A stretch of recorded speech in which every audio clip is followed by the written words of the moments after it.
আমাদের গরুগুলোকে রাখা হয়েছে একটা ছোট্ট গোয়ালের মতো সেট করা হয়েছে। এখানে গরুটা রাখা হয়েছে। একটা সুন্দর কিউট বাছুর আছে। এই যে কি কিউট। আমি এই ছবি একটা পোস্ট করেছিলাম, দেখো একদম সাদা বাছুরটা। আর এই গরুটা এত শান্ত কি বলবো, মানে এই বাচ্চাটা হয়েছে কয়েকদিন হলো, মানে কাছে গেলেও ঘোঁতায় না, কিচ্ছু করে না। কিউট বাছুর, একদম কিউট মিষ্টি বাছুর।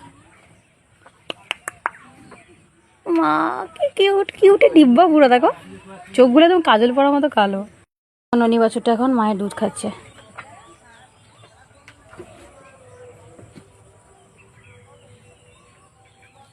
গাই দেওয়া হবে নাকি এখন?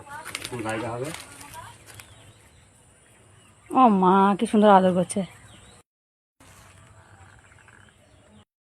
এখন দুধ দিচ্ছে অনেকটা করে?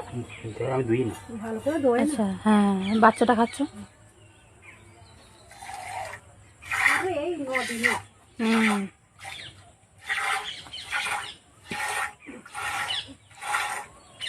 দুধ হয়েছে। গরুটা ভীষণ শান্ত, দেখো পা কিচ্ছু বাঁধতে হয়নি, এইভাবেই দুধ দোয়, পা কিচ্ছু বাঁধতেই হয় না, খুব শান্ত গরুটা।